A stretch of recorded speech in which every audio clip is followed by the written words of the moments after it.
All right, what's up, guys? Hey, how's it So, going, Chris? How's it going, Blaze? going good, going Well, good.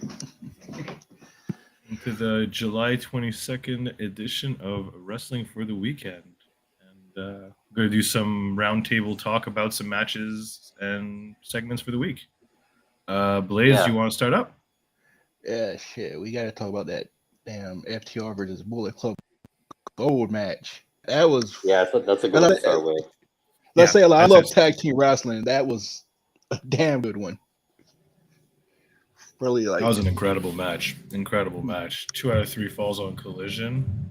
it was like What was your some of 58 your? minutes, I Yeah, think. yeah, Shit. Mhm. something like that. Yeah, it didn't quite go to time, but it was very close. I think there was a 3-minute call at one point. So 58 minutes sounds about right to me. Oof. Um, yeah, I mean, I don't even know where to start with this match. It's definitely for me at the very least, like it was the match, the TV match of the year by far. Oh yeah. Tag team Maybe wrestling, tag single team wrestling too, doesn't matter. It might be the tag team wrestling like match of the year for overall sure. tag team. Yeah, not Overall, just yeah, TV. I'd say so. I'd say so. Easily, best TV tag match. I think Yeah, yeah, that's not even close. I that's what mean, you said in all these qualifiers. But yeah, it was. The, I'll let Blaze start with what he liked, and then we'll go around. But I think that was there's very few matches I'd say are must watch, but I would say like anybody that likes even just tag team wrestling just a little bit is going to be one of those must watch matches. I think it's going to be one of those must watch matches like for a couple of years. What I liked about it, like the most, is the fact the whole match had me on the edge of my seat, like the whole time just watching, like especially once they both had like two falls, and I'm like, okay, it could hit any second now. Like I bid on like so many different moments of like this is it, and then it wasn't. I was like, damn, shit had me fucking just like really invested, like more than I usually am in matches. Because usually, like I'm, talking during a live match, and I miss a lot of things because I got to type on my phone, so I'm not like looking at the screen. Yeah, So of course. that match, I wasn't looking away too often. Like, damn, they basically sucked me in. I, whew, Yeah, there man, was it a was lot fun of to watch emotions in that match for sure. it. It's definitely very engaging. That's pretty much like you said. Like the fact that they was able to make me pay attention and then get my interest is my favorite part about it. I love when they that's actually can do a that. very important thing. Like nowadays too, everyone's like attention span so much lower. I feel like you can get people that focused on a nearly hour long match. Because that I've heard that from a lot of people how they knew it was going long, and then they even knew the first two falls were not going to end the match, but they were still invested. Yeah, And it's they said the same thing about Danielson and MJF, and they pulled it off. It seems that's one thing I will give AEW. I think they're really good at these like long, and honestly, like WWE is too. Like with the Roman stuff, yeah, it tends to have longer matches, but they're able to like structure them in a way that keeps people engaged the whole time, even if it's not like a super fast pace. Because I didn't think this match was very fast paced at a lot of spots in the match, and it didn't really hurt it. Whereas some other matches, it may have hurt it. Like especially with what you said, like the shorter attention span, it's harder to pull off a lot of those rest spots. I thought they timed the commercials really well as well for this match. That helped it a lot. Hmm. Yeah, Um, didn't they do? They did like legit non-picture in picture commercials between falls, and I don't think we missed any action. Like I think they came back and then started the next fall, and then did picture in picture a couple times too. But it was very light on commercials overall, even it like was, including and they picture put in them at the picture. right spot. Even like I watched on fight, so there wasn't many blackouts at all. But you can always kind of tell when it's commercial times because like the wrestler will slow down. Well, they picked their spots and they were on the outside. Like they did it well.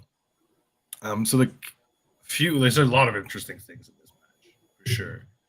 Um, one thing is Jay White didn't get pinned or oh submitted yeah. once. No, he looked like a big deal, like all match really. Yeah, he kicked out of a lot of things too, Yeah. and survived a lot of things. So I think like it's just more proof that like I think he's going to be like a big deal on this show overall for a while. It really does seem like they're kind of like, even if he's still in the tag division technically right now, he's gonna be the top heel in that on that show. I think, unless Punk turns, obviously. But even if he does, I still think that Jay is going to be on a very high level. Just like he's already very protected on this show, and they have some victories over some. They have victories over Punk in the multi tag too. So it's pretty. It's a good future if you're a Jay White fan for sure. Trying to think of how I know that they got the first fall. Who took the pin for the first fall? I don't remember. Was it? I want to say Cash, but yeah, I don't remember either. I want to say Cash too. I'm trying to remember what it even was. It was a Blade Runner by Jay. A Blade Runner, yeah. That's what it was. So he got a pinfall on top of all that too. Yeah. He definitely got the pin. I remember that much. Yeah, but that's one thing I really liked about the match too was each fall really felt like a separate match, which I mean that's why it went so long. But that's always one of my major pet peeves with like multi-fall matches, whether it be Iron Man or 2 out of 3 falls, is like when the falls are unrealistic because in one fall matches you never see finishes like that. Yeah. And sometimes you can play it off like if someone taps early, it's because they knew it wouldn't in the match. They wanted to preserve themselves. Stuff like that I don't mind, but just like super quick standard falls just because you got to get a fall in. I hate that shit so much. And every one of these was I was just gonna each fall had a lot of time. I think like the second fall that FTR got where Juice and Jay were just kicking out of everything. I think it was mostly Jay kicking out of everything. Yes, it was. When they finally hit that shatter machine and got it on Juice. That was just insane. The crowd was going nuts for a second fall that they had to have known FTR was getting it. Of course. But that was my favorite fall too. Yeah. Like the way they set that up, like you said, so many near falls, and then the sequence to the shatter machine where they did a lot of like hop overs, like some classic wrestling stuff that like you've seen like a million times, but the way they did it and the way they structured it, everything kind of makes sense. Apparently perfect. They weren't even able to plan much before the match though, too, because of flight difficulties and stuff. Yeah. So a lot of the match was called like on the fly, which like, back in the day, that's how every match was. Yeah. That's way more rare. Like even for a Macho Man match. I do have a feeling like they're like using those reports to embellish themselves a little bit as well, just to be like, hey, that's how good we are. Oh, yeah, because like they're the ones that leaked the info. But I mean, I would use that too. So, but I mean, but I did even say, I think it was in the Observer that they were trying to get the match pushed back. I heard that. I read that too. Juice got there so late, and they ended up not because of the Owen stuff or whatever. Like I don't know how true that is, but you could almost tell though the way like Jay especially was doing a bunch of stuff. Like you could tell it was very like on the fly, which is what he's good at with like from New Japan and everything. So yeah, but I'm guessing in New Japan there's some stuff that's rehearsed, but because of everybody at such a high level, you can kind of they're probably pretty good at calling stuff because they don't even speak the same language half the time. They still manage to have like crazy matches. Right? You're gonna have to just read each other that way, which is pretty cool. Yeah, this match, man. Also, I thought that the camera work was really good during it. Like that one like Power and Glory superplex spot was the one that came to mind. Yeah. But I think like they do non-traditional like camera shots on Collision, I've noticed. And they were like really prominent in this match, like kind of like the more wide shots where you see the audience and stuff like that, like they did for that superplex. And it made this match like really cool because of how hot the crowd was, and you were getting these crowd shots without having to actually cut away from the action, like the normal. Yeah, that's a great point. That's a great point. I hate that crap too. So oh yes, I'd much rather see those kinds. I do, like that's a good point, Chris. I do actually like a lot of the camera work on Collision. Just overall, I like the presentation. They seem to make less mistakes, and maybe some of that has to do with they haven't had as many chaotic matches as they sometimes have on Dynamite. Some of those matches, I think it's less cuts overall too, which is obviously that's got to be easier. Yeah, I mean, You less know. cuts is good. I'm Oh, yeah. personally always pro less cuts.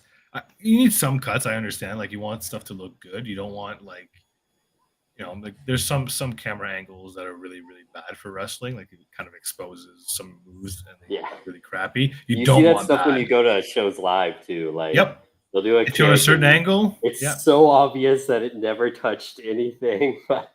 Well, you can't really, yeah. And when you're live, I know what you mean, especially at indie shows when you're right up close to the action. You see some stuff that you're not supposed to see that on TV, for example. But so that's why you do need some cuts. But I mean, I just like the way that they're presenting Collision overall. I think it's a really slick product. I think, like you said, those crowd shots are not something I thought about specifically, but now that you bring it up, like those are great spots. More of like old school shots too, where you kind of like makes me think of New Japan too, where they just do that slight zoom out, and then you just from the hard cam and you just see everything. And they do it all the time in New Japan, even when there's no crowd. It looks weird, but it looked really good in this case. So if they keep getting good crowds, I hope that they can keep doing stuff like that. So I did enjoy that part of it a lot as well.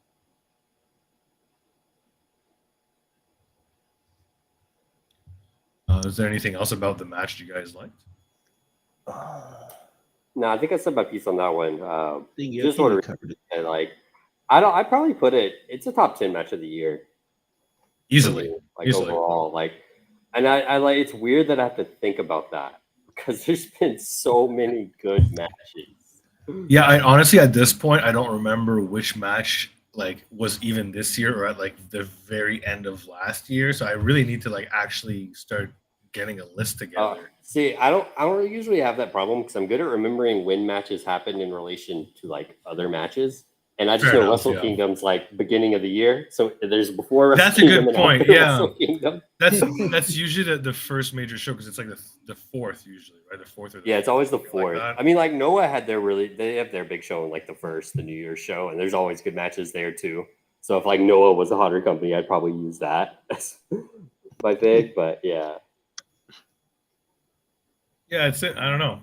It's gonna be. I think it might even be top 5 for me, but I'd have to actually. Okay, I was just about to say I pulled up cage matches, like top rated matches of the year before we started because I just wanted to look at all the matches that were this week that are on like this top list, and that match is top 5 current right now. I'm assuming, and it's actually not the top match of the week. Wow, is it Nakajima match? Yeah, yeah, that match is crazy, dude.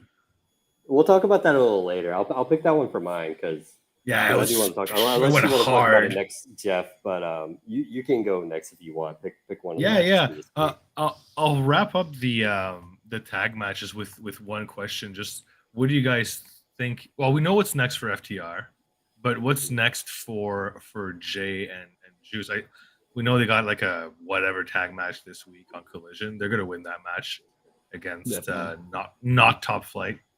Yeah, not Top Flight. But yeah, like what do you guys think is next for those two? I honestly don't know. Like, I can't trying to think, but they're probably done with FTR. You would think. I think so too. But they're probably not done with Punk, maybe. So that also might mean they're not. But they might move on from the tag title part of it at least.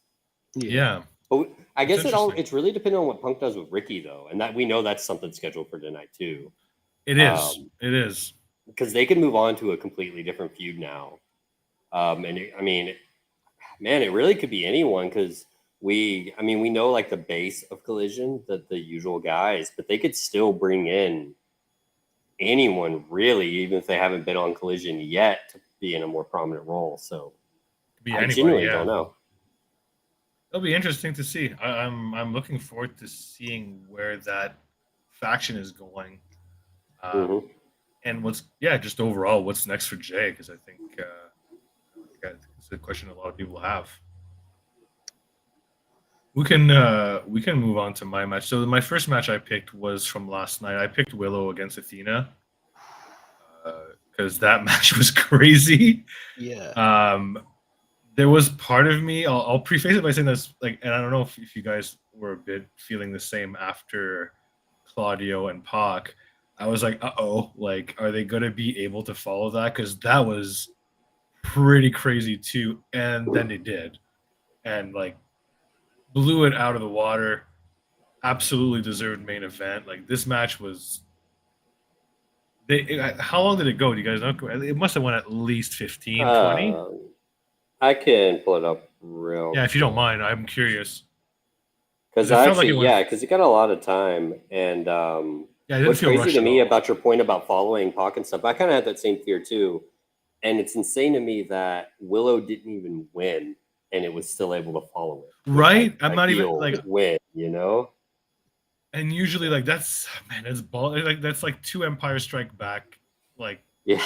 ROH shows that they do. 20 minutes and 31 seconds was the There you go, time. 20 It's actually minutes, longer exactly. than Claudio and Pac too.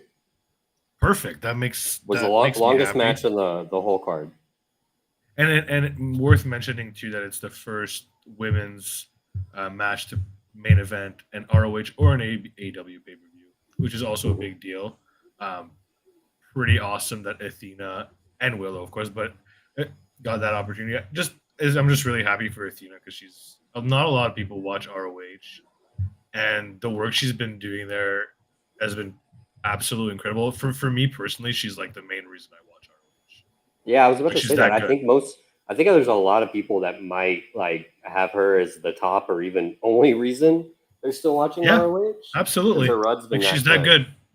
Yeah, her run's been that good. Her matches never miss. Even the squash matches, she's always entertaining to me. Mm-hmm. Her costume last night was crazy. She finally got some non-cheap wings, so I'm really happy for her. Yeah, Jake would have been happy with that too, I think. But yeah, it was the match itself. I'll let Chris go through a lot of the moves too, because he knows the workers more. They did a lot of homages to the older generation of ROH women wrestlers. When women could barely get on the card, if at all. Yeah, even before they had the title or anything, it was kind of like maybe like one match once in a while kind of thing. Most of these girls are from Shimmer, so yeah, that's where their best matches were. Because it was like the only ones I recognize, like off the top of my head, thank God, Riccaboni. I don't even know if he knew they were going to do it or if he just had all this shit memorized already.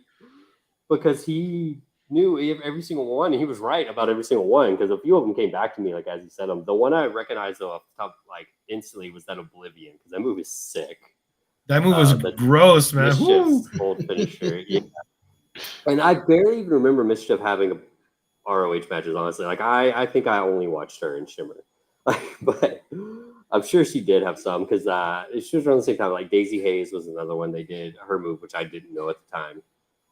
They did Mickey James's old school spinning DDT thing, but they called it, they shout out Alexis Lurie because that's what she was called in Ring of Honor. That's so crazy.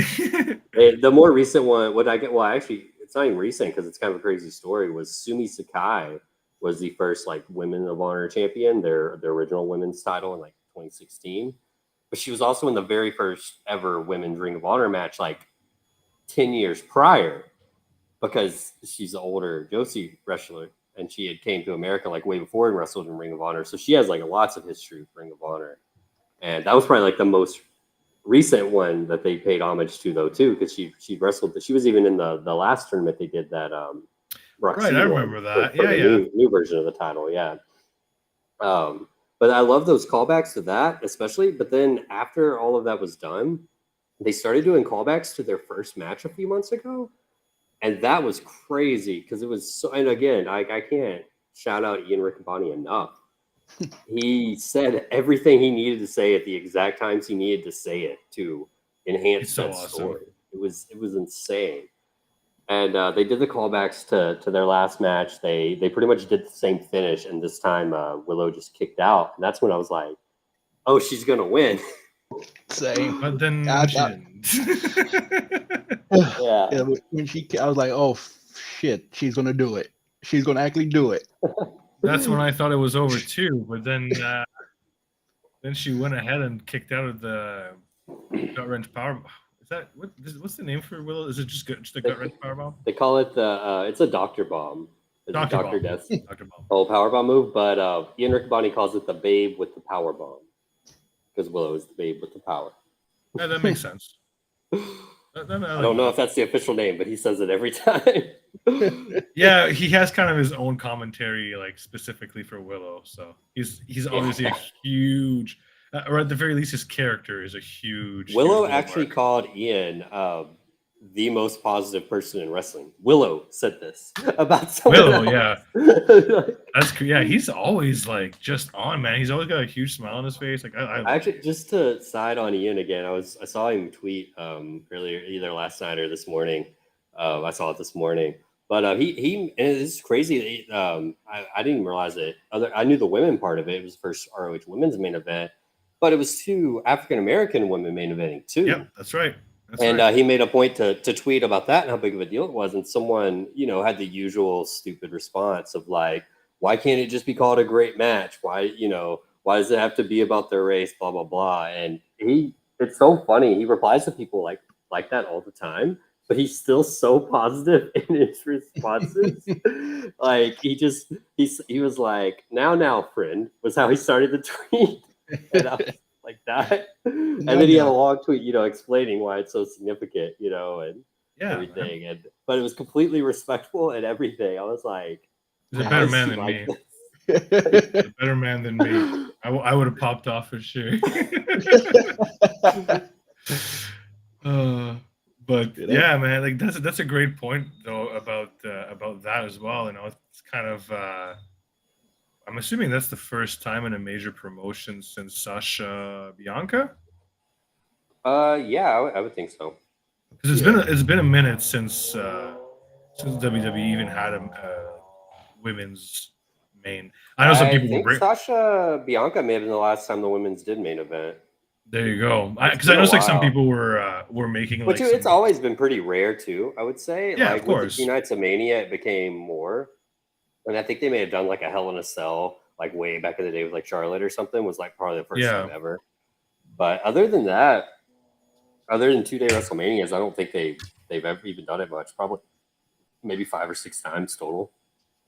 Yeah, it's been a while. It's been a bit. It's been a bit for the women. I do think, like, just to go on a slight detour, like I think WWE will do one shortly. Like I do think it's only a matter of time before Rhea main events a show there.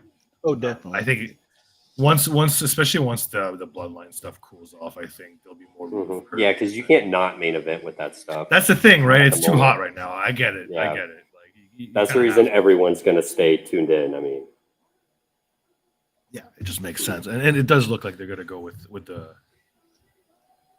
Rhea's group as the next big thing once they're done with that. But there's still lots of meat on the bone for the bloodline. But back to Athena and Willow. Man, like I don't know. This might be in my. I'm gonna have to rewatch it, but it might be like in my like women's match of the year list for sure because it was pretty solid from start to finish. I love the finish. Speaking of finishes, yeah, that was it was amazing. Like I fucking love that finish. Yeah, like they both kicked out of each other's finishers. Like, okay, now I'm worried. Like I'm very worried. Well, that's the point when I was like, oh. So who's gonna win? It could be now. It's 50-50. Yeah. And then it looks like she's about to hit the O-face again, and she does, but then she locks in like her new, it's like a crossface thing, right? Like, or like is it a I don't remember what she calls it, but it's almost kind of like the brutalizer Pac does. Yeah, so like Rings of Saturn, same thing, right? Yeah. Something like that.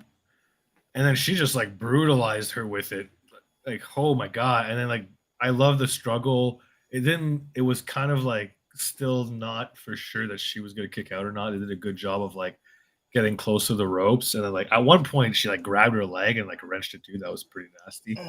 Yeah. There was multiple times I thought Willow was actually getting out, and I was like, okay, we're all good. But then she didn't. She like start to get out, and she swiveled her hips like Caprice kept yelling at her too. And but then Athena would just lock it back in. I was like, oh, come on. Yeah, man. I will say, like, I'm heartbroken that Willow lost. Like, we all thought it was it. Like, that was the time for her, and Athena was gonna move up, but it's not over for Athena yet. Like, one could argue right now, like the most dominant ROH champion, male or female. Yeah. Like, she's that. I have good. 2 questions about the match too before we move on. Yeah, go ahead. Yeah. You answer both at the same time. One, was it your match of the night overall? Yes. And 2, yes. Well, that was quick for me too, honestly. Yeah. Two, what does Athena do now? That like who is there anyone logically on the roster right now at any level to beat her? That's not Willow. On the roster? I don't think Willow will get another one. At least not for a good few months. She shouldn't. She lost clean. Yeah. In the rubber match, she lost. It's over. Twice. Yeah. So yeah. Yeah, it's over. No. Like she can get a rematch at some point, but I don't want to see them fight for another like 6 months. You have to build her back. Make any sense? Yeah, of course. Yeah. Plus, I honestly, I think I'd rather see Willow in AEW. So yeah, and I don't mean on the ROH roster specifically. Like you can just readily available Tony Khan talent, like that could be sent down maybe to ROH. I did see that she mentioned that she might, like, have her title as long as she or whatever, probably get another one. So that could be something. Oh wow! So that might be Julia. Then she might be referencing. Julia's gonna get her ass kicked. Julia's gonna get her ass kicked. What other belts could she be considered? Chris Statlander to TBS maybe. That would make the most sense. She challenged Tony Storm. I mean, that'd be a hell of a match. That'd be an NXT match too. But speaking of Julia, though, she's defending in August at the weekend of the All-Star Junior Festival. Apparently on the All-Star Junior Festival, which is weird to me. I would have assumed it would be on the Impact New Japan show. But Meltzer is convinced it's on the day of the Junior Festival. Right. So. Also, I'm an idiot. For some reason I thought we were talking about Julia Hart for a second. Oh, we're talking about Stardom, Julia. That was actually an issue on Collision the other day because they were talking about Stardom Julia in a promo, and then they went right to a Julia Hart like video package, and I can imagine a lot of people being. That's too confusing. Because I thought like, oh, Julia could challenge. I'm like, Julia's gonna get her. That's what I was saying. She's gonna get her ass kicked because like she's I love Julia Blackheart, but she's not there yet. Yeah. But that could be the match for Julia when she comes. I could see Athena potentially. It would almost make more sense to me if she did challenge an Impact person, though, even if it is on the All-Star Junior Festival, because I mean they're literally doing a joint show that weekend. But yes.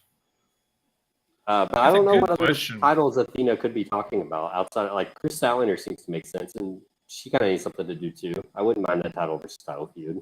Could be Mayu. Mm-hmm. Yeah, that's another. She did actually. She mentioned her in the press conference as someone she wanted to fight. Mayu, Julia, and what's her name? Pirate Girl. She also mentioned Kyrie. Oh yeah, Kyrie. Yeah. So those are the three people she mentioned. So that's interesting. As far as in the AEW or ROH roster, it gets pretty narrow. Yeah. There's not a lot of women with a winning streak right now. First of all. No. Other than Tony, but I can't say I necessarily see her beating Athena, but I think she could get built up and be a really good challenger at some point. Is Nyla Rose though? Sure. I really like to see her on ROH more. I know she's not winning a whole lot, but like I mean, Taya Athena would be pretty awesome too. Mm-hmm. I think they could put on a really good match. Taya probably is getting a win tonight. I would assume she's against Sky Blue. It's a bit open. Because Sky has been. I don't know whether definitely win in my opinion. I think so. It's hard to. You're right though. It's hard to tell because like the Sky Blue push is strong. Hard to know, but I think I would have Taya go over. I don't think Taya can like afford too many losses here. Like she wants to be taken seriously. Anything else about the match? I guess what's next for Willow? I guess. Is she guys sticking around the ROH or go back up to AEW? And I think I'd build her up to be just an actual AEW Women's Championship contender at this point. Yeah, she's so over. She's good in like what's missing? Like literally, can anyone give me one thing? Like her promos are fine. Her ring work is fine. The crowd absolutely loves her, no matter how much she loses. It doesn't seem to matter. Her match formula is really actually really good for TV too, which is a thing not necessarily everybody has, I think. But yeah, I mean,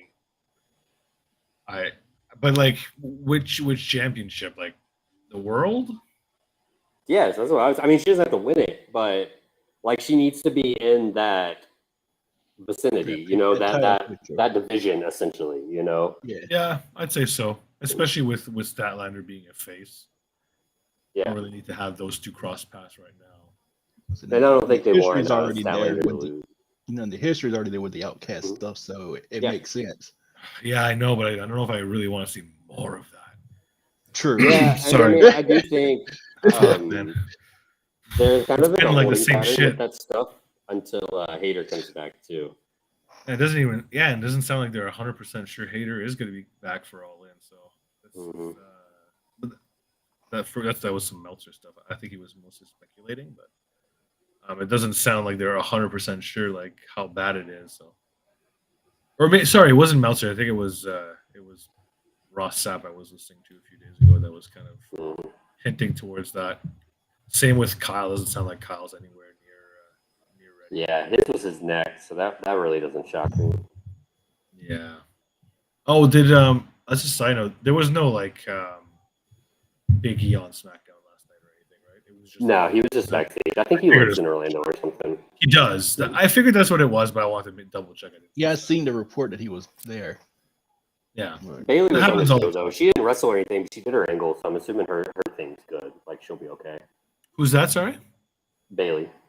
Oh, Hit her in good, the leg good. at, like, So a she's house all show. right. Yeah, but Good. That's good. I mean, I watched the video. Like it really just looked like she hyperextended her knee, which that can be an injury, but it can also just hurt like a fucking bitch, and then you're okay. That's fine. Which Yeah. is kind of what I thought happened. Yeah, that makes sense. I think that about wraps it up for that match. I think, yeah, just some great stuff from both women, and it was just a well-deserved main event. I would Mhm. anybody who likes women wrestling, they should Definitely right choice to main event it. Like in hindsight, I was yeah, definitely skeptical, like you 100%. talked about before. But I think it was my match of the night, even though I liked the men's title match and the tag title match, and even that fight without honor. Like I liked all Oh, of that it a honor lot. rule, man. That match was And awesome. I put the singles women's match as match of the night, like without even a Yeah. lot of deliberation. Yeah, like the, Yes. even before It was a you great asked, I was going to pay-per-view. mention that it was my favorite match of the night. So I And was glad you asked would my you- hell. and had you asked me before the match started, I would have had high doubts that it would have been, quite frankly. I wouldn't have thought I would have been able to top Hawk versus Claudio. Yeah, and That it's match nothing was against the so ladies. It's just insane. that match was crazy. Yeah. And the only reason I was like, well, it had the shitty finish, so maybe that's why they're booking the women's main event, so we can have the feel good Willow victory. We didn't even get that. Oh man, ROH Tony's evil, Bro. But yeah, we can move on now. You Yeah. guys you have anything else to add? Oh, So I'm good. I don't think we'll spend a lot of time on this Noah match, but I watched it like Wednesday randomly during the day while I was at work, Yeah. and bro, I was fucking blown away. It was so you've seen it too, right, Jeff? Yeah, because Okay, good. EC I'm told me not- to watch it, so I went to watch Yeah. it. So I it's from Noah One Night Dream, Katsuhiko Nakajima versus Kento Miyahara, it was an All Japan versus Noah match, essentially, because Miyahara is an All Japan guy. And apparently, I don't know the story, like, at all, really, but supposedly it's been kind of a dream match people wanted for years. I don't remember if they have history. Like, I went in very blind. I believe Nakajima trained him. Okay, that makes sense then. Either but that or it they was were awesome. like rivals under the same teacher. It's one of Yeah. those two, but I'm pretty sure it's the They first. went like 30 minutes, and I'd say it was very much like the big Noah matches I've seen the last few years, because I really kind of only watch maybe like a handful a year that I hear are really good. Where it's even more of like we almost call like that start slow, finish strong, like New Japan formula thing.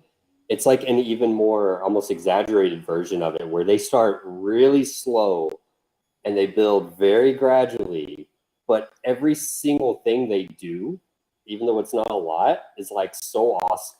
Like the freaking kicks. Oh, the kicks were brutal, man. Holy shit. Oh my god. They were hitting each other hard. Yeah. And yeah, it was one of my top matches of the year. I'm not surprised that it's rated this high on Cage Match. It's a very cage match. Yeah. It's a very cage match worthy match. They love that. I believe it was also match of the week in like the Observer, which I don't think that's voted on. I think Meltzer just picks that himself. That's what he wants. But yeah, and like just it's crazy because I don't think I've heard a Noah match like raved about like this in a while. And I mean, there's been some raved enough about that I go out and watch them. But and this one topped all the ones I've watched the last few years, I think. It was wild. Like there's a lot of like really gritty spots on the outside where they were just like throwing each other into the railings and then chopping and kicking the crap out of each other. That was all. Like it was a very like it was like nice mix of strong style and King's Row. They just like beat the living crap out of each other. Yeah. And then I think the story is still that like from what I got from the commentary, Miyaharu's never beaten him. I watched some Japanese commentary, so that didn't help. Oh well, see, that's probably why. Yeah, I'm I don't actually think it hurt the match feed. though. Like I was no, of course. It out. But from what I can get from the commentary, like Miyaharu's never beaten him, and then Nakajima beat him again, which is like, oh man, he still hasn't gotten over his senpai kind of thing. And I think that's the main story. Pretty like standard, pretty standard Japanese Puro storyline. To be honest, they love this kind of stuff. The old school like old master versus student rivalries that like never end until one day the guy finally gets over. But yeah, the match itself, man, like wow. I agree with you. Like very slow, gradual build to the finish, with like the very like lots of counters. Miyaharu got really close a few times. It's honestly like that's like my favorite big match style overall is like that slow build, but then where it's just those crazy counter. Like I mean, like you think back of like the Okada Omega matches. That's very much what they were. Faster pace, like in the slow build, but still kind of that same formula to me. Yeah, they're really good at that stuff. Like I mean, New Japan is like the king of that stuff too. Like they've been and the crowds react so well because they come to expect it, in a way, and it's what they want. So they react perfectly, just like they should. Yeah, they've been conditioned to like know what the kind of formula is, right? So they know when the big spots are coming. They know when the big counter fest near the end is happening, which is one of my favorite parts of Puro as well. Is that classic finisher, who's gonna be able to counter what and get their big move off. Jay White. You never know which one's finally gonna hit. Yeah. Okada's really good at that too. You got to seek out this match if you can find it. Yeah, it's on YouTube, I think. Honestly, I'm pretty sure it's on YouTube. Like they uploaded it on their free Noah channel. I'm pretty sure that's where I watched it. Yeah, like just as far as cage match goes, let me pull this back up because I think it's top. Yeah, it's the 4th highest rated match right now on cage match for this year, I should say. It doesn't surprise me. A lot of the more niche, that'll drop, quote unquote. Too. Like how cage match ratings go, they're always higher rated at the start. They always are, and the lesser known stuff stays higher longer because less people rate them. Like for instance, it has 217 votes. The tag match we already talked about, the 2 out of 3 falls, which is right under it at 5, has 458. So yeah, that's and votes. People don't tend to like hate vote Noah because like who fucking cares about that kind of stuff?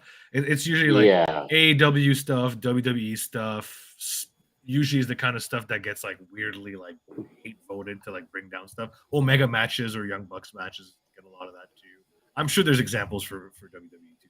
New Japan would get it for a while too. I don't know as much anymore because I think people stopped caring. But they just pick on AEW now. Yeah. I mean, that's pretty much it. Those people do, and people do it to WWE too. Of course, it's stupid, but people do it because it's like the 2 most watched ones. You're gonna get the dumbest fans out of that. Yeah, of course, it just makes the most sense, right? They're the 2 shows that get the most viewers, so they're the 2 shows that are gonna get the most polarized kind of fans. Mm-hmm. Whether that's we'll go back just for a second because I'm looking at this. Yeah. Again, it's cage match, and it's going to go down. But their number 15 highest rated match of the year so far is actually Athena versus Willow. That's awesome. Especially that I find, like, especially American women's matches don't, like, tend to get, much like Meltzer does, honestly, tends to, like, be lower rated than what I would rate them, like, all the time. Yeah. I don't know what the reason is for that, like, but it just, yeah. That's really nice to see. I hope it stays fairly high up because I do think it's a match worth seeking out. Mm-hmm. This match. But I don't think I really have anything else to add about the Miyaharu Nakajima match. I just wanted to make sure we talked about it because it was that insane. Like, Yeah, man. It was if you like hard hitting Puro, I think that was like even with the awesome matches going on in the G1, I think that was definitely one yeah, to seek out as well. it cleared everything I've seen in the G1 easily too, and I've seen Well, yeah, every it's the match. same. Yeah. I've seen almost every match of the G1. And like, there's been some good ones, but I would agree. Yeah, that Miyahara. There's been some I wish I didn't crazy. see, but we maybe get to that later. But there's definitely some very good ones. I might have one if we get back to it. And I have a G1 match I might want to shout out later. But we Okay, can cool. get that. Blaze, you got anything? Any second one you want to talk about? Let's see. Well, I guess we got to talk about playing guts. Sure. That's it. Yes, we've got to get into that too. We couldn't do this without it. There's a lot to talk about there. A lot to talk about. Go ahead and go and get us started. So let's see. Who was the two that started? I can't remember who's two that started now. Omega and Claudio and Kenny. Yeah, that's right. Oh, so we started out strong. I can't believe Kenny started that match. I think near the end. He's a psycho. But honestly, you think about it, I think Hangman could have started it and been fine. But both the Bucks are pretty fucking banged up too. Coda wasn't starting it, so no, it was gonna be Kenny or Hangman. Coda was always coming out last, and Coda definitely had a little bit of rust on him, but he still looked good. I do think people blown that up. We talk about more of the match later, but I thought people kind of blew that out of proportion too. Like, he definitely looked rusty, but at the same time, like, it's a chaotic. None of that match. took away from the match. None of it looked fake, I guess you would say. No. It was nothing you could not explain in kayfabe that he's had these injuries and everything. Like, I don't know. Like, I feel like that was just, it's kind of weird how that became such a bigger narrative than I expected, even though I noticed it myself live. Yeah. For me, I think the main thing was, like, I don't even think he looked bad at all. No. He just didn't do as much as I personally expected / wanted. But at the same time, like, the match didn't really need him to do any of that. Even though I was moonsault on a bed of fucking nails.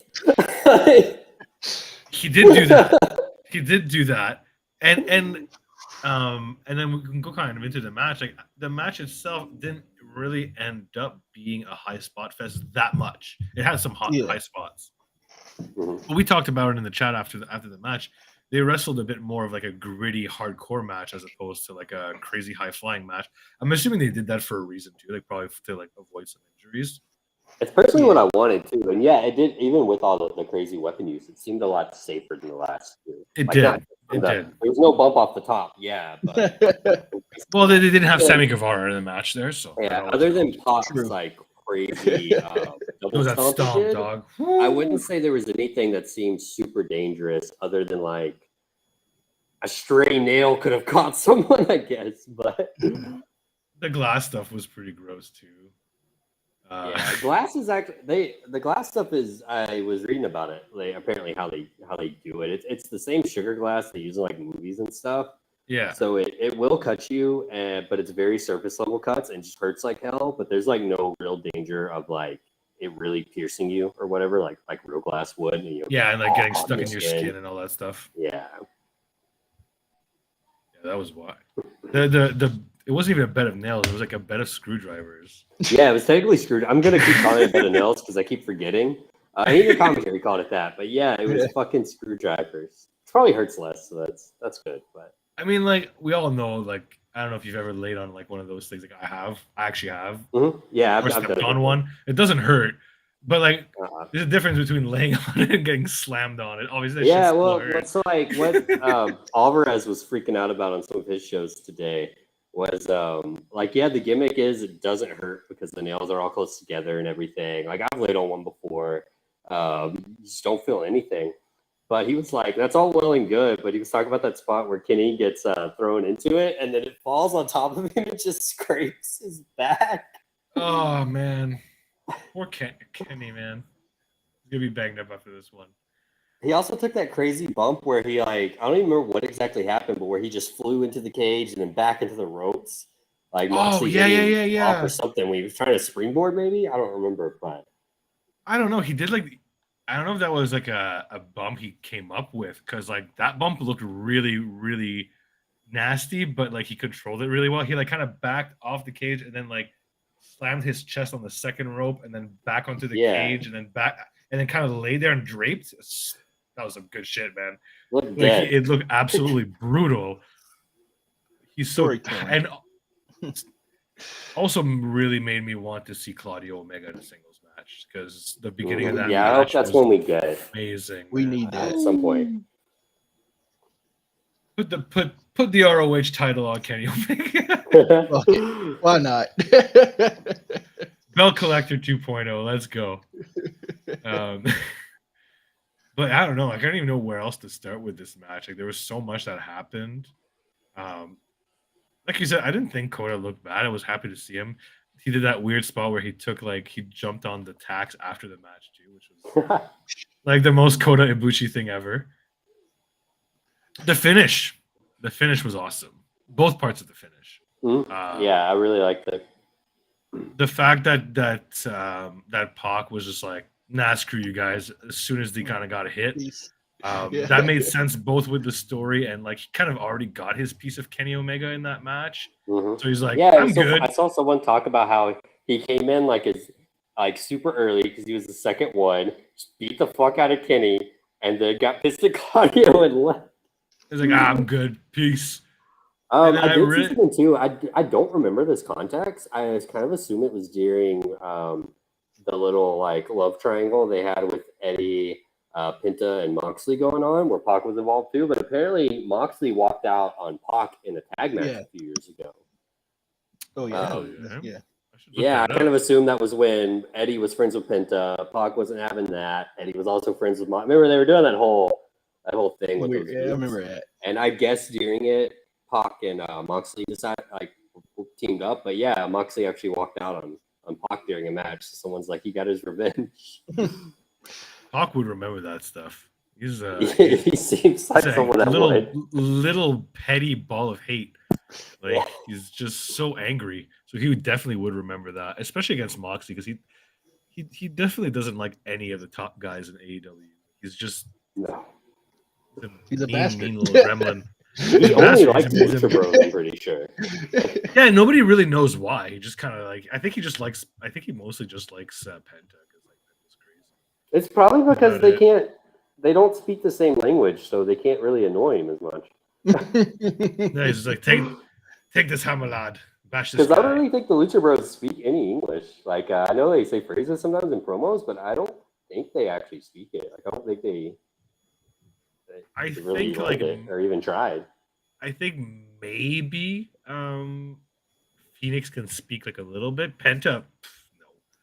Penta never speaks English. Penta's been in the States longer too, I'm pretty sure. Yeah. So, but yeah, like, and then I really like that that Don was like, "Oh no, 5-on-4, better get my guy out of here." It's so funny too. Like, you tell someone on paper the baby faces won with a 5-on-3 advantage, and that sounds like so backwards. It does, but it works so well in this match because I like they set it up well, and because it set up the Ring of Honor match, which was good. I like Callis pulling his guy out because that answered all the questions we had about his relationship with He is BCC. not part of BCC. Purely like out of convenience and not, any kind of real loyalty. And then you had the babyface team were the ones that stuck together. They stuck together for a reason. Friendship wins. And even wins. That's right. It kind of puts the BCC could turn babyface after this easily. They don't ever have to show the post match, and they can still turn babyface out of it because they did stick together.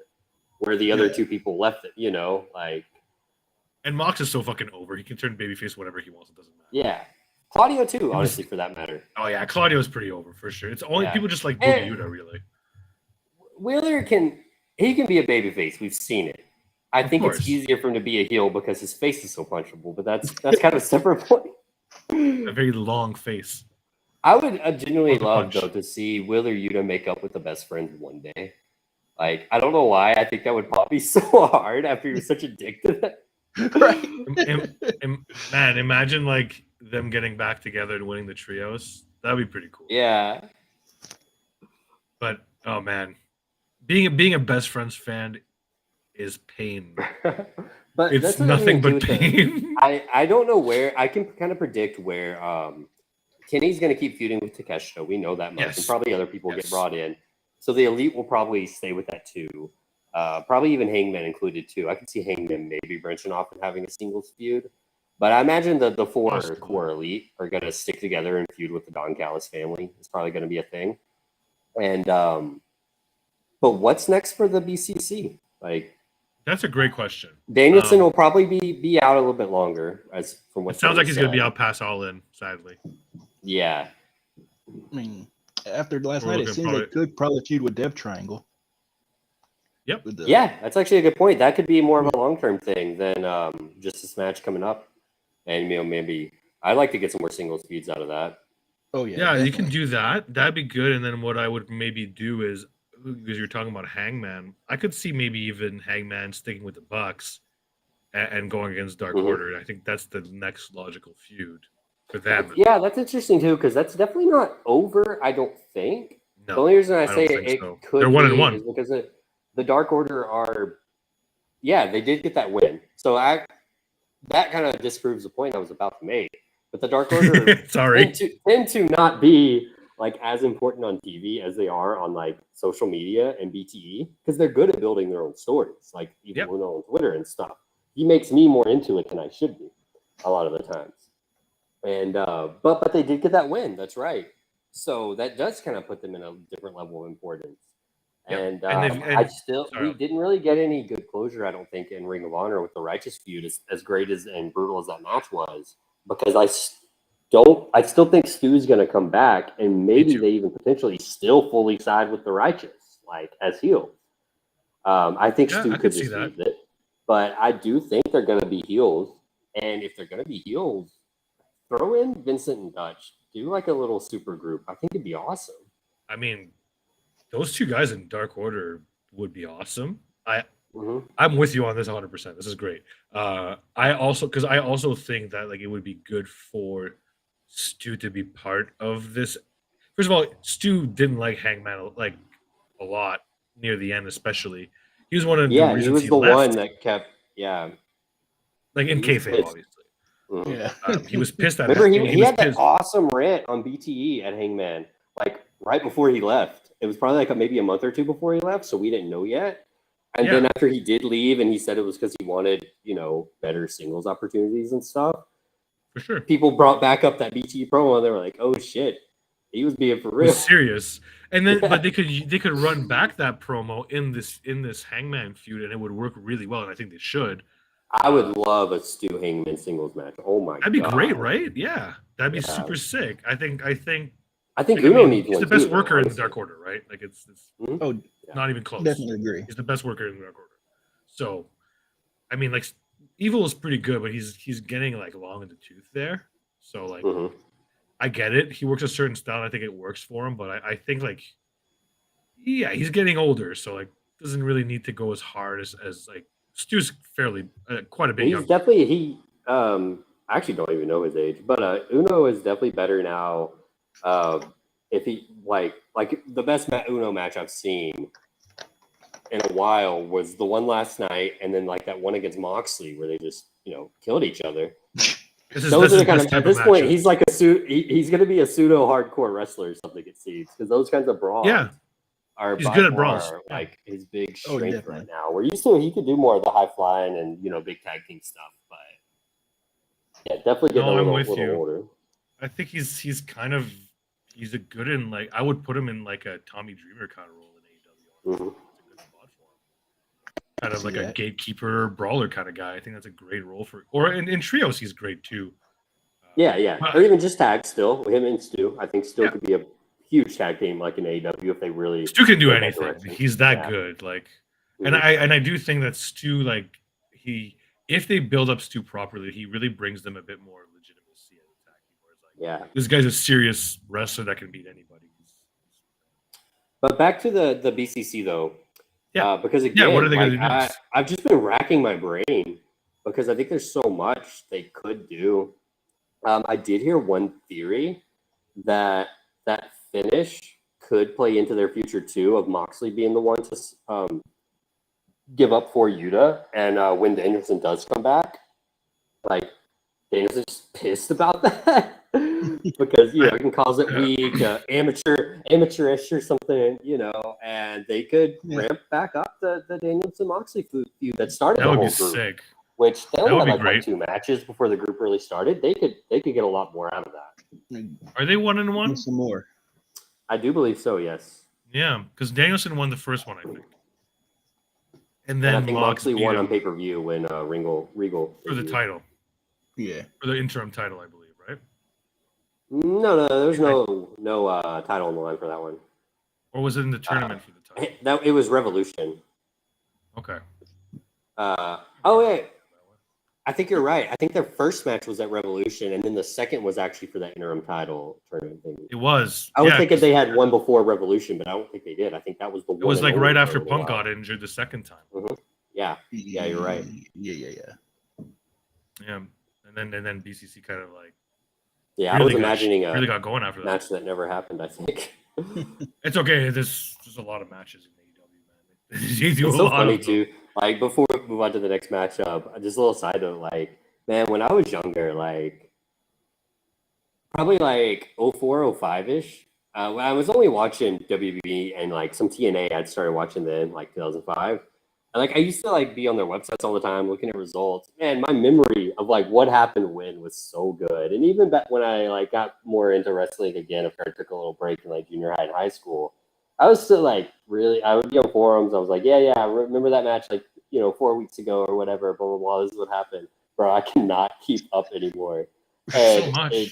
I don't even care anymore, like, too, because, like, there's always new stuff to watch. I just watch the new stuff and I enjoy it. I don't need to, like, basically live off the good match I saw 3 weeks ago and hope for another one like that anytime soon. Oh, man, there's like a good match every 2-3 days at the most, right?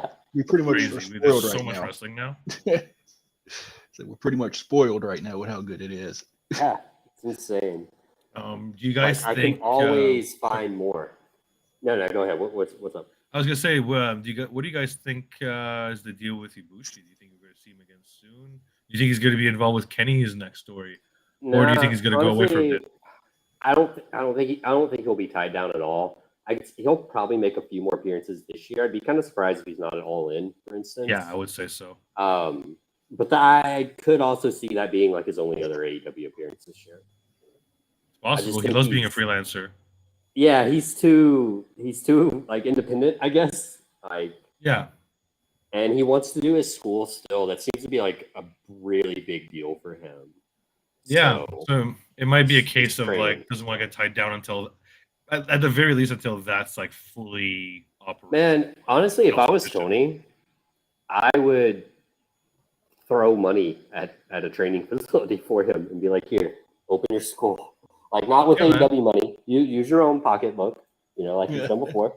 But for his when he does with injuries, you'd win his loyalty for life, basically. I think so too, and you probably secure Kenny Omega long term doing that too. To be honest, because honestly, I think if WWE offered him, and they were sincere about it, which is why I don't think it will happen, to be a trainer, coach, and wrestler at the PC, I think he would be in fucking NXT right now, because he seems to want to. But they would have to let him do it his way, which is why I don't think it would ever happen. But if they promised him he could train how he wants, he would be in Orlando right now. I think. I think so too. With their resources and stuff, I think that's what he would want. Like, that seems to be so important from everything I've heard from him in his interview. Man, if I'm Tony, I'd do what you said, and I'd be like, I'll send you some guys. I'll send you some guys I think would love to train with you. I'm sure there's plenty of guys in AEW like would die at an opportunity to train with Kota Ibushi. It's kind of a legend, regardless if you. But yeah, I agree with you on the WWE spot. There's absolutely less than 0% chance that they would let Ibushi train guys his way. There'd be so many injuries for one thing. He'd be like, no, you just fall on your neck and it doesn't hurt. And they'd be like, what do you mean it doesn't hurt? He goes, well, it doesn't hurt me. you just gotta do 10 hours of neck bridges a day for a year, and you're gonna be amazing. Just trust me, bro. Starts Could you doing burning imagine a hammers. school ran by Kota Ibushi and Brian Daniels? Jesus Christ. I mean, you would probably like get the best wrestlers in the world to come out of that, but you might also have like people giving up like I was gonna say days you would in a probably lot. get a lot of good wrestlers also give up. Sadly, there's like a mix. You gotta That'd be like the ultimate Those power dungeon. plant days with the WCW, people wouldn't come back as their lunch. yeah. I'm Like, They honestly weren't even good surprised. fucking trainers half the time. I'm really surprised that I know AEW's big on like no internal style or no house style, but I am surprised they haven't like opened like their own official like training school or like practice facility or whatever. Like because I know they had the Nightmare Family thing for a bit, but like with Cody in WWE, like you can't. Yeah, honestly, it's just weird Can't because I have don't that. know how I don't know how I would do it if I was them. Because again, like they don't really want their own style. They also don't want to hurt the indies any more than they already have. You know, so they wouldn't want to sign a bunch of people to like straight up developmental stuff like WWE does. They I want wouldn't to use it for use that the either. indies as their developmental essentially, but it would be so nice having like a performance center type thing, even for injuries that people could go to rehab with consistent trainers and stuff. And like young guys that are already signed, like if they just want to go train and work non-televised matches, if it was available. But again, that's resources. You got to pay. You got to have people there, and then You do. I wouldn't make it mandatory. So then, what if no one wants to go on, that week or something? And then you're kind of like, well, It's a good point on rehab. Like, yeah, it's a good point on rehab. Having their own rehab center, I think, would be good. They could call it the Facility of Honor. Facility of Honor. I love it. Like, I don't know. I think ROH would be a good spot to do that stuff too, though. A Ring of Honor used to have their own little dojo too, where they would train some people. Yeah. And, I mean, I think a dojo system would make sense. Mm-hmm. They could franchise that shit. Like, maybe I'm thinking too far into it. But like, yeah, I don't know. Like a dojo system might be okay. I mean, they could pry away Shibata. And have he's apparently. They said he's not with LA Dojo anymore at the press conference last night. Which is he even with New Japan? I know he signed a contract. He's got New Japan logos on his video board. That's my only indication that he is. It's like they're like paying him to go wrestle they're like paying him not to wrestle in New Japan. I don't think they're paying him. Honestly. Like I think he's just a Tony Khan contracted talent at this point. You think it's a Tony Khan deal, but with like New Japan paint on it, so New Japan doesn't look too bad out of it, and they still kind of get like possibly a little bit. Yeah, I really do think that. The more I see, because I don't think they want him to wrestle in Japan. What? I don't think they want him to wrestle in Japan. I think they're too scared. Apparently, he had really big heat when he changed that Wrestle Kingdom match to a legit match and not like an exhibition. And he has not wrestled for New Japan since under any New Japan banner, unless you count Forbidden Door. Like, I understand their point of view, but man, they're leaving money on the table. Yeah. Did you hear what he said at the press conference, though? He wants to be the longest reigning pure champion. I think he can do it. He won it at Supercard, right? I think he has to go just under a year. So if he holds it up basically till next Supercard, he could lose then. Supercard, like around what time of the year? It's WrestleMania weekend. So what you're saying is that plenty of time for Danielson to get healthy. Yeah. Yeah. Because I'm assuming that he's the one who holds the record. It might be Nigel, actually. Might be Nigel? But I do believe it's one of those two. I'm going to check. Because now I'm actually interested. Yeah, there's not a lot of champions, I don't think. No, it wasn't like, it didn't last that long, right? No, just maybe 3 or 4 years, and then they brought it back when Gresham won it. I'm like way off, actually. Like, oh, really? He's not even. You're right. It's Nigel, but like I don't even think Danielson like didn't even hold it for that long. Oh, Danielson didn't win it. I don't think. Yeah, he retired it when he beat Nigel. That's what happened. And okay, he was world champion, and they fused it, right? Mm-hmm. They unified it, and pure title went away for a few years. Yeah. So Nigel's got 350. Okay, yeah. So just under a year. That's what I thought. I heard someone say when he brought it up. And then the second most is actually Gresham at 317. Yeah, that was during pandemic era, so not really surprised he had a crazy run. I actually thought he had it over a year, honestly. Yo, for real though, Gresham versus Shibata would be sick Yeah, I'd love that. Book it. though. Book it, yes. You want to go next, Jeff? Though another match or segment? What you got? Yeah, I gotta think of it real quick because Blaze took blood and guts, and that's what I was gonna take. That's okay. We can go New Japan maybe. I have a feeling I know which one Chris is gonna take, so I'll go with maybe Kingston Shingo because there's some stuff to talk about. Okay. Actually, I think you might be wrong on which one I'm going to pick because I think I have a new match of the tournament. Oh damn, you got another one. But I wasn't going to pick that one anyway. But I was going to pick the Taichi match next. But yeah, against Okada yesterday. So good. It was so good, bro. But I'll let you talk. Yeah, I'll take the Kingston Shingo match. First of all, shout out to Shingo who's having some baller matches already. Even if he lost some, like I think he's lost all of them so far. He might even be 0-3 or just 0-2. I think it's just 0-2. I don't think 0-2. Yeah, because Kingston's only had 2 matches as well, so that makes sense. Yeah. His match with Kingston was absolutely awesome. Up until what kind of Chris mentioned, like I thought yesterday I had some really strong matches, but Kingston Shingo was probably my match of the tournament up until then. Mm-hmm. Really good stuff. Kingston won, which is honestly a massive win. Won clean as well, and took some pretty serious offense from Shingo. It was just awesome, really hard hitting.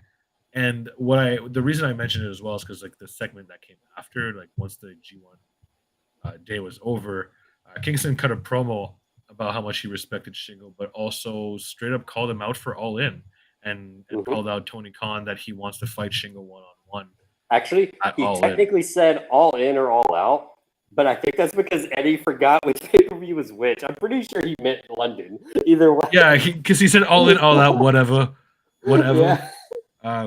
It's just Kingston being Kingston, but they had some great. And Shingo's gonna be there, so I almost put money that match happens. That's right, because he's wrestling Osprey at Progress the night before, right? The day before, yeah. Yeah. I go to that show. Is this Zach Taylor's going to be there too at that Progress show, so good chance Zach's on All In as well. We know he's in town. Sorry, what did you say, Blaze? So is this another match I need to see because I ain't seen none of the G1 stuff yet. Yeah, there's been some good stuff. It's gonna be hard to keep up the G1, but I would recommend this one for sure, just because you like Eddie though, and AEW and stuff. So I would definitely say watch it for that. And it's still free, I believe. Those 2 first days are free on New Japan World, so you can go back and watch that match for free without having to sign up to anything, which is great. Yeah, I didn't even realize I wasn't logged in watching those first 2 shows because it had me logged out, and I kept seeing an ad at the top only 999 yen. And I was like, what are you talking about? I already paid. And I was like, I'm signed out. You don't even have to make an account. You can literally just watch without even signing in. Yeah, it was on, I don't know if it still is, but it was on the homepage. They'll always, the free shows will always be free. They don't take them away, as far as I'm aware. Yeah. That's good. And they usually just do day 1. I think they did day 2 this time because it was day 1 was only block A and B, and then day 2 was block C and D. I really like the schedule too, by the way. We talked about that for a second. Yeah, of course. The no bullshit tag matches. It's all tournament matches. They do 2 blocks a night, so everyone wrestles if it's their block. No buys. Like last year, it was the worst schedule they've ever done. I hate the 20-minute time limit is awesome because it's every match gets so urgent after 12 minutes, and almost every match goes 12 minutes. So. Yeah, and it makes draws actually make a bit more sense, in my opinion. Because they've had 3 draws so far, and they've all made sense. Yeah, and they're gonna definitely have a few more. I would bet money on that. Yeah, Kaido had a draw where he screwed it up. He screwed it up for the real Sonata. That was infuriating, and I love that match. That is one of my top matches too. But so guys, Kaido's been great. So listen to what this dude did. He had who was he against? It was Shooter Shota Umino. He had him in the best figure 4 spot I've seen in so long, just wrenching on this thing and kept dragging him back to the center when he was close to the ropes. Shooter literally looks like he is crying, because of his knee hurting so bad, and he's he's, it's been such a struggle. He keeps dragging him back to the center. They're in the center again. After he just dragged him back, he just fucking lets go and then tries to hit a big move, and then shooter kicks out, and the match ended up going time limit draw. He had him. And it wasn't even like the time limit was too soon. There was probably 3 minutes left when he let go of Cole. Bro, just hold him. Oh man, it was brutal. I love that match too, though. But yeah, what did you have anything to add about the Kingston Shingo stuff? Because it outside of it just being a really strong, Eddie's selling in this tournament's been amazing. Because it was almost exactly what I was expecting. Nothing shocked me. It was exactly what I wanted. I'm glad Eddie won. I don't really mind that Shingo's not having the best tournament because he's kind of in a safe spot where he just puts on matches and he's still gonna. He can lose out the entire G1. And he might already have a match in front of 70,000 people in Wembley. So who the fuck cares? Exactly. And the reality, unfortunately, for Shingo right this second is that he's the third least important, maybe even fourth least important person in his faction, right? So while he's still seen as an ex-world champion, right now with the stories that they're running, it's all about Naito and Sonata and all those other guys. Shingo's kind of important, but kind of doing his own thing, right? He doesn't even really care about this. He's the NJPW champion still. So that's right. That's right. He lost to Taichi. That's my bad. I forgot about that. It's Taichi now. Yeah, that makes sense. Yeah. You're right. But yeah, I like that they're setting up something for Shingo Kingston. I think that has the possibility to really wow some people. And I think Shingo, especially his style, works so well in AEW anyways. It's got that kind of style that just kind of everybody kind of likes. It's not really high fly, but he hits so hard. All his moves look really legit. His selling is great. Suplex or slam style moves, whatever you want to call them. Yeah. He's got a very good balanced offense that I think is good for American audiences as well. I've never heard any American wrestling fan say they didn't love Shingo. He's just. I've actually heard a lot of American wrestlers themselves for almost unprompted. Just give shout outs to Shingo too, random. He's underrated, and a lot of people watching him know who's someone you want to fight. Shingo, instantly. He was kind of the MVP of one of the MVPs at least of the what's it called, pandemic era, wasn't he as well? Yeah, he carried New Japan in my opinion. Yeah. Yeah, man, he was having some bangers when everybody was, pun intended, banged up. And some of them were straight up empty arena too, and then they had the clap only crowds, which he played off really well too. Yeah, he had some crazy matches with Ospreay. But so Eddie is now 1-1. 1-1. Yeah, he lost that. I don't think he's gonna. We don't need to talk about the evil match, but I don't think he's going to. Honestly, I don't think he's going to make the playoffs. I was looking at the. I don't think so. Who else is in and he doesn't have to. It's fine. I don't have any issue with that. If he did, great. But I don't think there's really as much of a story to tell. You pull up the standings. I'm gonna pull up the blocks at least. Yeah, just to see who else is in his block. He's in B block, I believe, right? No. I think it's C or D because I think he was on day 2. So one of those. Two. I think C. Okay, so got Mikey Nichols, Eddie Kingston, Aaron Henare. Sorry, it's not Aaron Henare anymore. It's just Henare. Yeah, Henare now. I'm not sure when that change happened, but I assume when he debuted the new look and we just relayed on it. Yeah, I think it was literally on the first match. Yeah, I don't think New Japan was 100% sure. On their previews, they didn't change it to this recent match, I think, or the next match. Tamatonga, Evil, Ishii, and David Finlay. So, 2 people are making it out of the block. One's going to be David Finlay. Finlay 100% for sure. 100%. I think it might be Kingston now, looking at it too. Yeah, I think it's going to be Kingston or it's going to be Shingo. I forgot how weak this block is. If it's and I say weak loosely because I don't think Ishii or Shingo are weak at all, but they're both 0-2, and I honestly don't know if they're going to make any runs. So I don't think Ishii is. I think Shingo could win every single match afterwards, but honestly, there's a good chance Tama makes it too. I don't want him to, but I think it's. That's my fear as well. I'd love to see Henare though get the shock qualifying, and he could lose to one of the top guys, first round of those playoffs. But I'll segue into the other match real quick, just because I know you're going to talk about the Okada match, but That Hinaro Shingo match, bro. Oh my god. That's definitely one of my top matches. That's why when whoever it was the other day asked what matches they should check out for the G1, like it was a pretty easy answer. Like I just said like the Osprey and the Shingo matches because both were so good, and like Hinari had a good first match too, but it was nothing like actually. the Shingo match, and Eddie match, also man. clearly the Evil match wasn't as good. But I mean, but now I want to include. We can move on to my match real quick. Yeah, please. Because Taichi has had maybe the two best matches of the tournament for me so far. Granted, one was against Will Ospreay and the other one was against Okada, but that's two insane Taichi matches so far. Blows my mind that neither were main event either.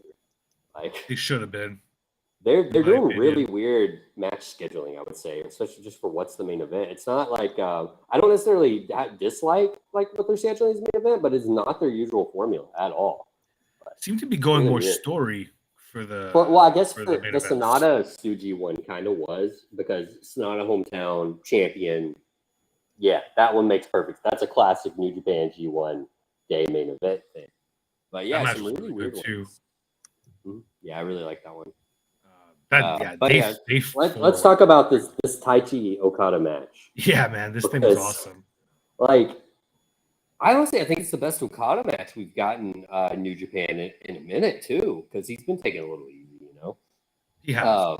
He has. Like they only went probably well, let me just pull it up. I think they went barely over 15. They weren't like really pushing the time limit or anything. No, yeah, I think it was around between 13 and 15. I want to say how it felt like.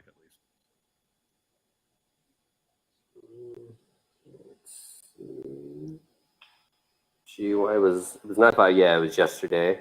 So semi-main event, 16 minutes and 20 seconds. Okay, went a bit longer than I thought. Okay. Yeah, almost 17. Third longest match on the card that night. But so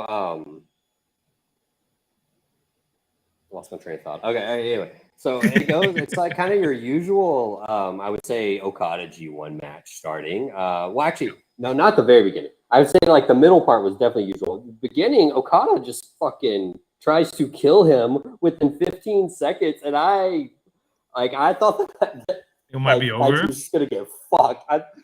Okada like kills him with like the tombstone, like a Rainmaker kind of variation, and he picks him up for the legit Rainmaker. I'm like, oh god, he's fucking dead.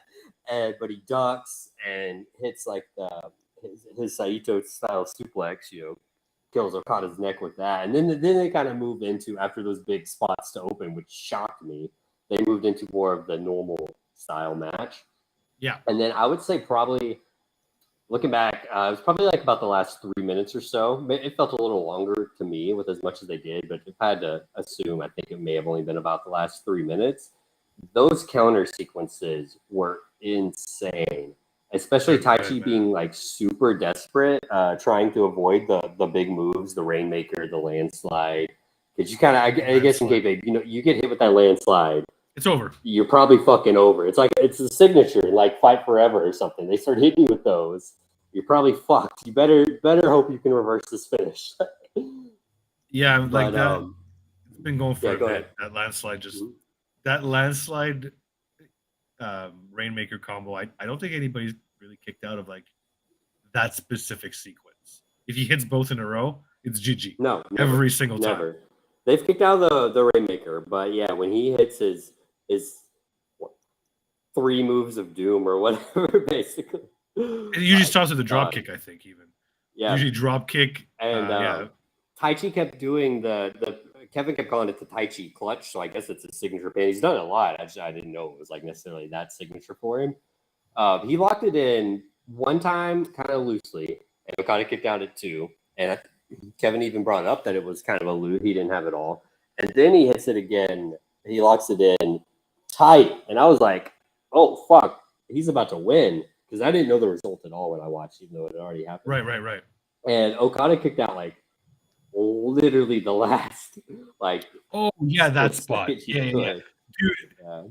I was watching that in another chat, and people were going ham saying that freaking Red Shoes was fucking on him for that count. Bro, He he counted does that every two- time. oh, It's like that delay for the 3 count. They try to explain it in kayfabe, even though the real reason is because he knows it's not the finish.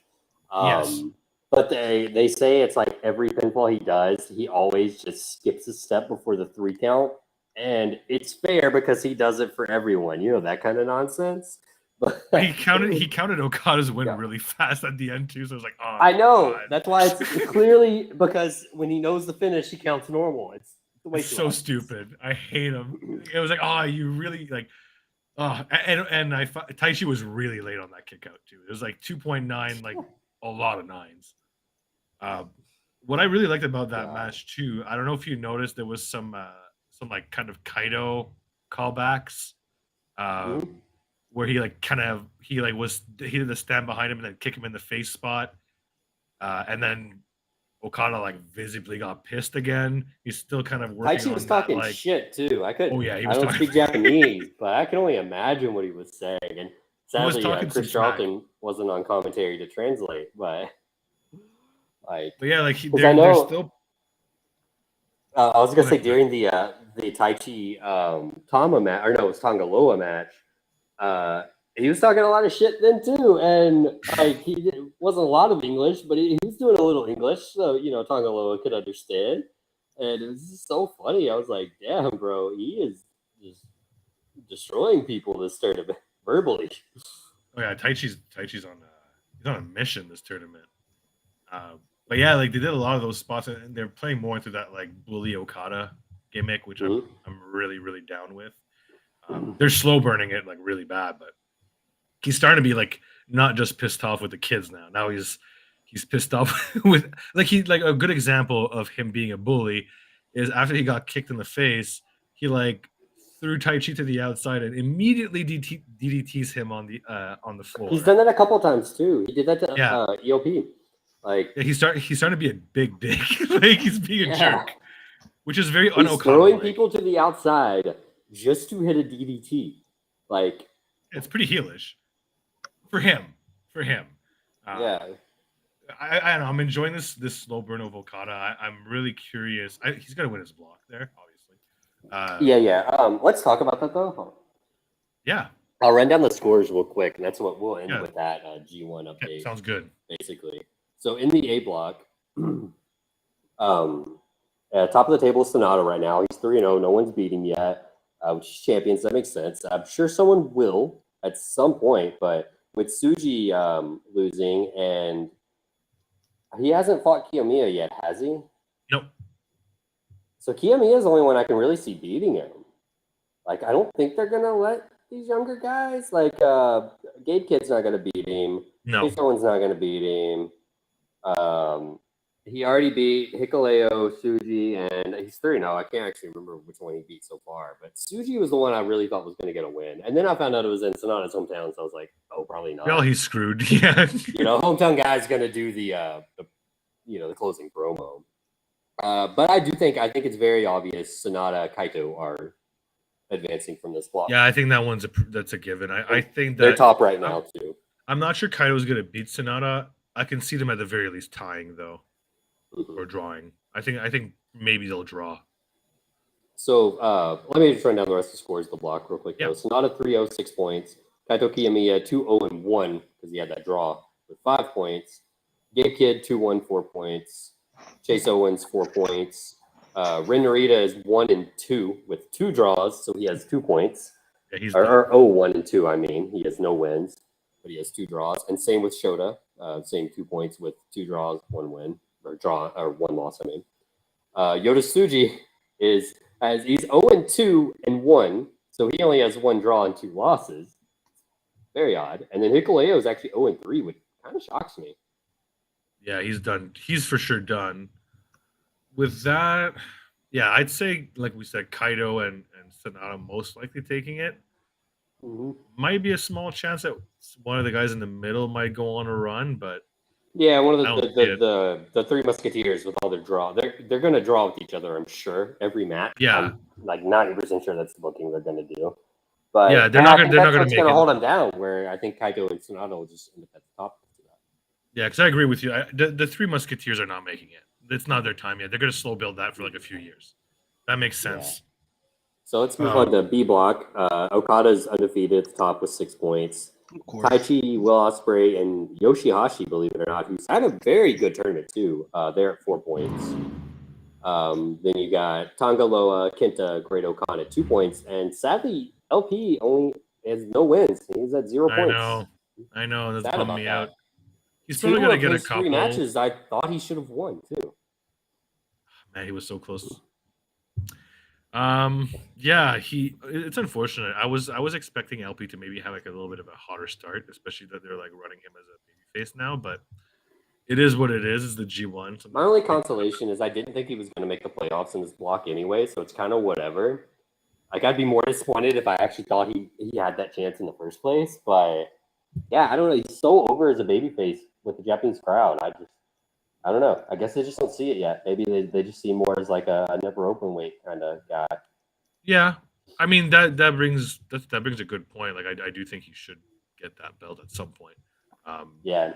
But who's after Okada's winning the block? That's no Yeah, question. Okada's definitely going to make it. I think your next choice is I'm not really giving Kenta or Great Okan or Tonga Loa a chance. Or honestly, not Yoshihashi either, even though he has 4 points so far. But Taichi and Will Ospreay.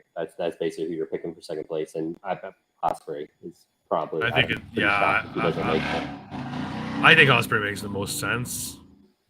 It'd be very odd for him. I think Taichi. I said this in the thread though. Let me make my upset call. Legit here too. I think Yoshihashi is beating Okada. I think it's next Tuesday, but whenever their match is, it's the next match of either of them. Is Yoshihashi versus Okada? I think Yoshihashi's getting that upset. That's going to be Okada's first loss. I can see that. Little tacos. They have so much history together. They have been in chaos for a while. I think there's been like stories of like Okada telling Yoshihashi, you got to pick it up. Like, you want to stay with this group kind of thing. I think now is the time they're going to get that big upset in. And it's a loss for Okada that he can afford. Yeah, it's not really going to affect much, right? No. I think that makes sense. It looks to be a really good feel-good moment, basically. Yeah, I think Taichi will just miss out. I think he'll finish third in the block. I think so too. Yeah, it's just so hard for me to imagine Ospreay or Okada not making the playoffs. I think it's always possible that they do an upset and Taichi makes it in, but yeah, I don't see it right now. Not with Ospreay just beating Omega. I think they got to ride that a little bit. So real quick with C block though, we have David Finlay and Evil are at the top with 4 points, and they actually face each other tomorrow. I'm morbidly intrigued with that match, but then tied at 2 points, you have Hanare, Eddie Kingston, Mikey Nichols, and Tama Tonga. And then at 0 points, Tomohiro Ishii and Shingo Takagi. We kind of already talked about this block, though. Looking at it again, I do think Eddie's actually going to move on with Finlay. I think Finlay's a gimme. I don't think Evil will. I think they just kind of gave Evil those 2 wins to build up this Finlay match, which not the worst thing, honestly. Like in hindsight, looking back now, even though I hated when he won both to start with. But I kind of get why. Makes sense, yeah. If there's actual storyline progression with the Bullet Club House of Torture stuff, which I really want there to be, I'm just not convinced there will be. I think it's good booking. I will, in hindsight, say it was good booking. We'll see. Yeah, I actually think, if it's not Kingston, I do think it's actually going to be Evil just because they really like him. But let's see who else is in there that could possibly win. Oh, Shingo. Yeah. I said Tama had a decent chance before too, because they do like Tama. They do. The crowd does too. As a baby, it just depends on if they need a baby face in there. They feel they need one. I could see them throwing Tama in. That makes sense. I could actually see Tama. Tama would be my least favorite choice. I actually would rather Evil just because at least there's some heat there. But yeah, they do. You're right about how they feel about and book Tama. I could see him winning second. Yeah. We'll see. It'll be interesting. It's probably the most wide open. I agree too.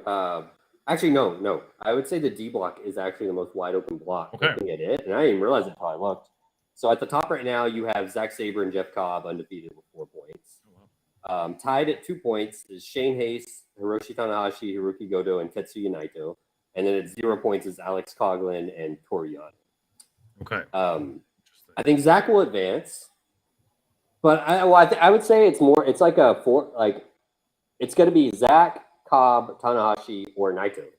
Those are my four I'm giving, but I'm not confident on picking two of those four like I was with the other blocks at all. I would scratch out Tana. I don't think Tana's going to make it. I'm hoping Oh, that's the case. Me too. Granted, that he might has be a bit looked of really wishful. good in his matches again, though. Like he doesn't look as banged up as he was.